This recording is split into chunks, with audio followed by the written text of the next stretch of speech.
All right, y'all, no fancy intro for this one. I have a rather somber topic to talk about today, so we're going to get right into it. Recently at the Dave Purdon's Paramotor fly-in, there was a fatality involving a man named Tim Williams. I didn't know Tim, I wasn't at the fly-in, but I've kind of been put into an interesting position where someone shared 360 footage of the incident with me. This footage is not getting published anywhere at the request of the family. And I think there's 3 really good lessons to be learned from this incident. So I'm basically a messenger coming to you guys to share what I extracted from watching the video footage of this fatal paramotor crash. There was also quite a bit of misinformation around this incident, both in news articles and within the paramotoring community. Specifically claims about a speed bar or strap getting caught in the propeller, which was definitely not a factor in this scenario. So I hope I can set the record straight. Hopefully I can honor Tim in a very small way by doing this. Like I said, I didn't know Tim personally. I did know he was a veteran, and he was really big into paramotoring. He had several hundred hours, many of which were in the last year, so he was a very current pilot. But sometimes these things are kind of easier to talk about in the sky, so I'm gonna go launch my paramotor, and I'm actually gonna be able to kind of do a demonstration of what happened to Tim on my paramotor to show you guys what exactly happened. So let's get in the sky.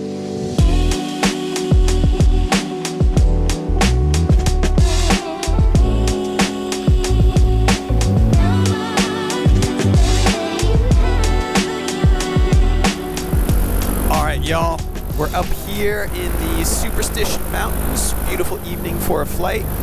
Hopefully good predictable winds around the mountain. I'll say this before we get into it. Whenever I fly, even if I'm not recording for a YouTube video, I almost always roll my GoPro camera just in case. It's kind of like a black box. God forbid something does happen. I want there to be a witness being my camera so that if something did happen, people can break it down and give closure, and also, very importantly, share lessons with the community of what went wrong and how to prevent it. So that's exactly what I'm trying to do here today, is take what I saw in the 360 video footage. You can see very clearly everything that went wrong. And I think there are 3 important things that we can learn from this. Alright, first let me describe to you guys basically what I saw on Tim's last flight. From what I understand, Tim flies a retracted trike, which is a small trike attachment onto a paramotor, a foot launch paramotor. Due to Tim's injury, he was not able to foot launch, but apparently right before his accident, he was able to do his first foot launch paramotor flight, which was huge. He was super stoked on that. But on this particular flight, he was flying a retracted trike on a foot launch paramotor, and he was demoing a new wing, which was a Luna 3. And I want to hard stop right there and say there was absolutely no equipment failure. It was not the fault of the retracted trike or the Luna 3 glider. So Tim sets up to take off on his trike and this new glider that he was demoing. From what I understand, it was his first flight on this glider. So the purpose of the flight was to go out and see if he liked it or not. Tim takes off nice and smooth and very quickly starts going into some slalom type turns like this. Just kind of throwing the glider around back and forth, relatively low to the ground, under 100 feet. And he's just kind of feeling out the energy, the response, the handling of the glider, kind of at a lower altitude. Shortly into the flight, Tim gains a little bit of altitude. I'm going to say approximately 500 feet, and does a set of wing overs where he's really getting the wing below the horizon and feeling out the energy of the glider, feeling out the response of the glider, and just having some fun with it. At this point, he's maybe 1 field away from the LZ, relatively close to where he took off from, and he climbs back up to altitude to do another set of wing overs. Again, I would estimate his altitude was probably around 500 feet. At this point, Tim goes for more wing overs, and he grabs the tip steering toggles like I have on this Roadster. And this is the reason I chose to fly this glider today, because it's most similar to that Luna that Tim was flying. So he does this maneuver, he grabs the tip steering toggles in his fingers like this, and goes for another set of wing overs, and this time he's cranking it pretty hard. He's using heavy throttle in the wing overs to get maximum energy and get over. And I would say he executed about 2 wing overs and then goes for a barrel roll. And this is where it goes really wrong. Starting at approximately 500 feet, doing 2 big wing overs, and now into a barrel roll, I would estimate his altitude to be around 200 to 250 feet. He came out of a left wing over and went for a right-hand barrel roll. And while he was inverted in the barrel roll, his outside, his left side of the glider took a small collapse, and when the collapse reinflated rapidly, it jerked the left toggle out of his hand. So he's in that right barrel roll, inverted, left side collapses, the toggle comes out of his hand, and now the energy of the glider wants to keep going to the right, but he's lost his left toggle, so he can't stop it. At the altitude he was at, he was about 1 rotation away from the ground. He continued that right hand wing over motion and unfortunately impacted the ground. So I want to break this down into 3 main mistakes. Number 1 was doing low acro. Obviously this is something that I think is probably the most common issue that leads to a fatality in paramotoring, is doing aggressive maneuvers close to the ground. Wing overs would be considered acro, barrel rolls would be considered acro, and doing it at a low altitude is dangerous because it doesn't give you much margin for error, especially when you're new, and I would say especially when you're trying a new glider that you're not 100% familiar and confident with. I think that's something that has been a discussion in paramotoring for a while, but obviously it kind of continues to be a trend. It used to be that water fatalities, drowning, was the biggest cause of fatalities in paramotoring, but I think now probably statistically, if someone kept track of the statistics, I would believe that low acro is probably the leading cause of fatalities in paramotoring. The second mistake, I would say, is taking that outside collapse in the barrel roll. Now when you're doing wing overs or barrel rolls at a low bank angle, you can simply pull right and then you can release and you can pull left and you can be a robot basically and not have much finesse. But as you get into bigger maneuvers, you have to start using your outside brake. So as I pull left, I'm holding pressure on right. As I pull right, I'm holding pressure on left. This becomes important when you get into really big maneuvers like big wing overs and barrel rolls. And in the beginning, you have to learn that because it's not a very intuitive thing. It involves a lot of finesse.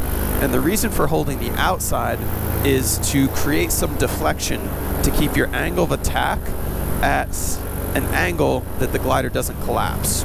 So simply put, if you're getting into big maneuvers and you're not holding your outside brake, your outside of the glider is going to experience a negative angle of attack and it's going to collapse.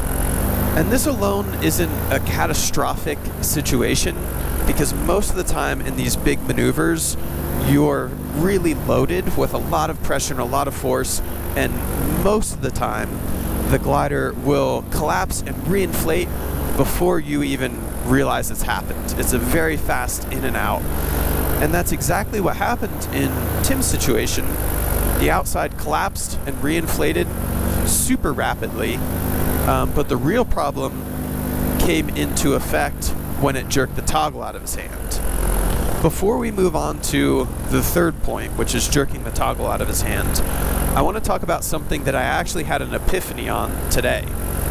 If you watched the last video I uploaded, I was doing wing overs on this Roadster, and I tried the technique that Tim was using, which is a technique many pilots I think do, is they grab their tip steering line along with their main toggle. Now, let me discuss that a little bit. Beginner wings like your Mojos and Moxies, they don't have tip steering. Your beginner to intermediate gliders, like the Roadster I'm flying, like the Spider, like the Luna, they will come with a tip steering toggle which is independent of your main toggle. Now you can use that independently, and you can just grab your tip, which only connects to the very tip of the glider, and you can pull it, and it's kind of like power steering. It's very effective, and there's not a lot of pressure there. You can also do what Tim was doing, and you can hold both in the same hand, and that gives you, in effect, 2D steering. The third thing you can do is you can actually untie this line from this little toggle and tie it into your main brake, and you can create what's known as 2D steering. So that gives you both your tip line and your main brake in one toggle, and it allows you to have a new dimension where if you pull in towards your body, you engage the tip, and if you push out like this, you're only engaging the main brake line. However, the epiphany I had today was regarding the setup where you're just holding both toggles in your hands like this. Now, I can't say for sure this was even related to Tim's accident, but at very least I can say it could be a cause on this specific glider. So what I realized when I grabbed both of these lines together, both toggles, so when I started doing maneuvering, you can immediately tell you're getting the effects of the tip steering. But as you get into bigger maneuvers, like I mentioned, the outside brake becomes important, that you're engaging your outside brake. When I started doing bigger wingovers on this Roadster in this configuration, I actually stopped because I realized there was something wrong and it was uncomfortable. In this stock configuration, these lines are very disproportionate. By that I mean you're engaging the tip a lot and you're not engaging the main brake a lot. The tip line is very short and the main brake line is very long. The problem with this is when you start getting into really big wingovers and you need to hold outside brake, you're basically not able to engage the main brake because you're pulling so much tip. It basically stops right here, but if I let go of that tip, I can pull all the way down to here on my main brake. And the problem lies in that the tip does not give you the same effect as the main brake because it only engages the very tip of the wing and not the entire trailing edge. So when you're in those big maneuvers and you need outside brake, you need deflection across the entire trailing edge, you're basically limiting yourself because you're hitting a stop because the tip line is so much shorter. Now initially, I assumed that the collapse that happened to Tim was just due to a lack of skill or experience, maybe familiarity with the glider, maybe just mistiming in general. It happens. But then I had the epiphany that maybe because he was grabbing both toggles, if the Luna is similar in ratio as this Roadster is, maybe that contributed to why he took the tip collapse mid-barrel roll.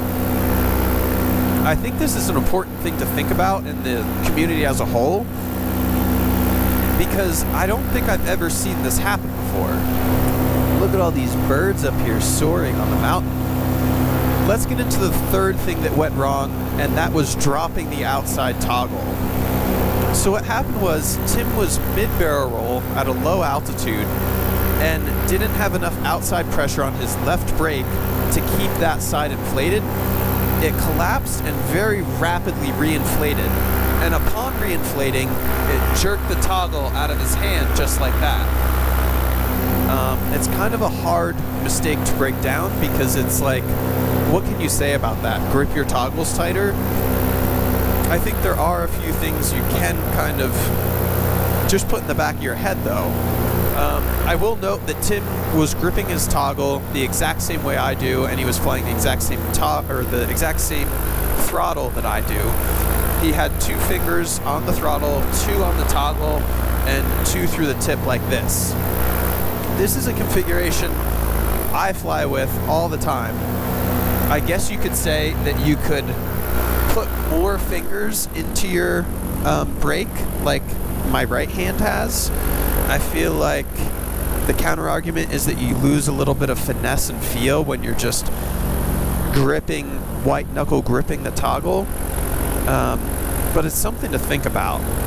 The other thing I want to think about in regards to dropping toggles is recently there's been a trend of people using and selling finger toggles, which I'm going to approximate are about this big, if you can see that toggle, just enough to get 2 fingers in.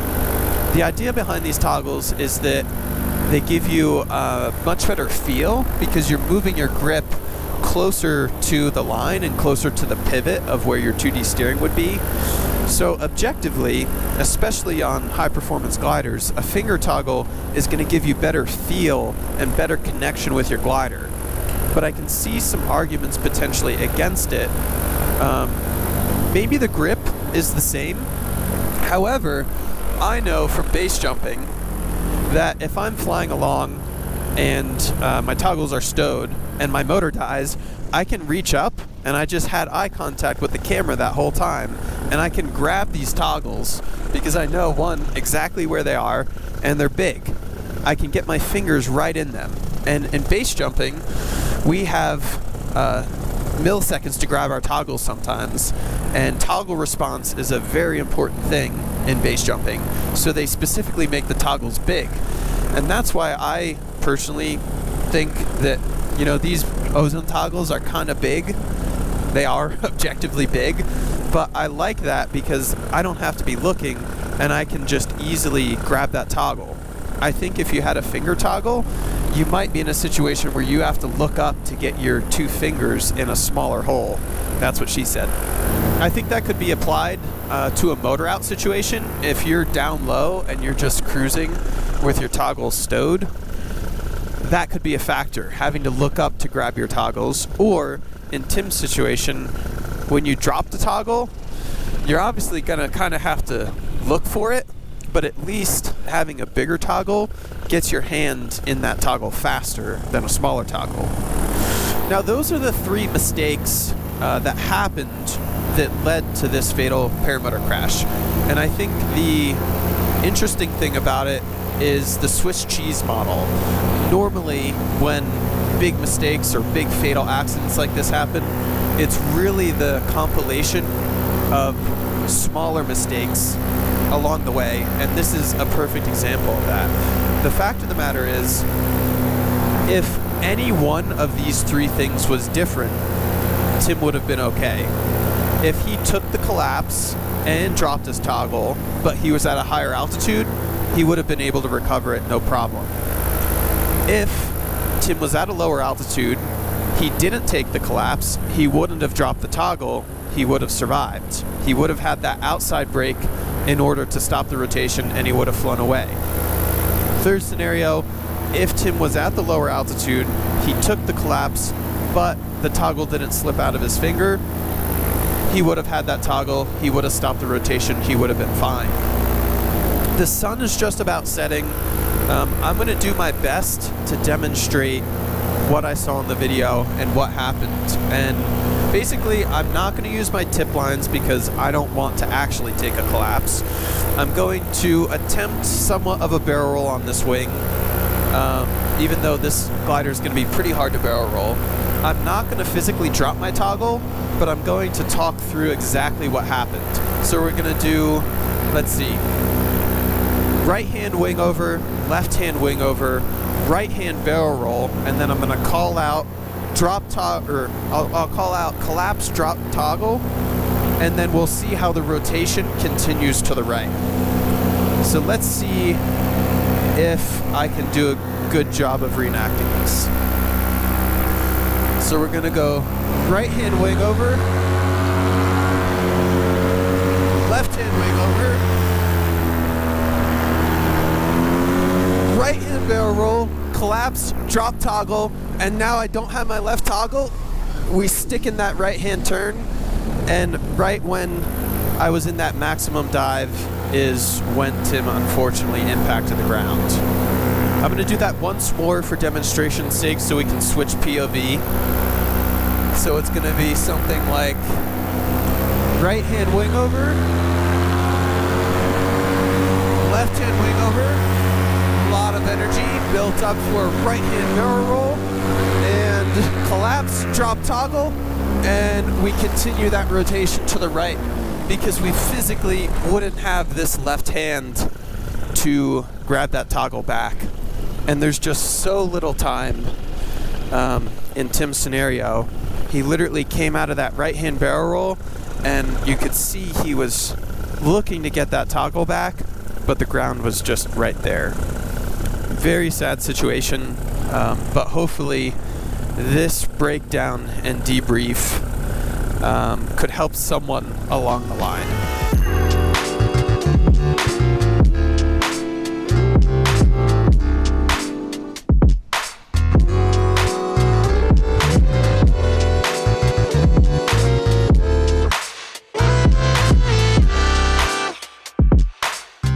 All right, I'm all packed up. Obviously not the most fun topic to talk about, but hopefully you guys found some value in what I was able to share from that video footage. Back in the day when I was a legitimate child, my grandfather and I would look at NTSB reports and discern certain lessons that came from those, and I still remember certain lessons from back then. Same thing with the BFL and base jumping. I've read the entire list, 500 some entries now that they're up to. And there's always these little tidbits, little things that come out that you may have never thought of unless you read it on a list or heard it in a report like this. Anyway, rest in peace to Tim. Thank you for your service. And thank you to the family for allowing me to put my take out publicly on the footage that was able to be recovered. Promise the next episode we'll be having some more fun flying through the skies. And until that one, have fun, fly safe. Peace.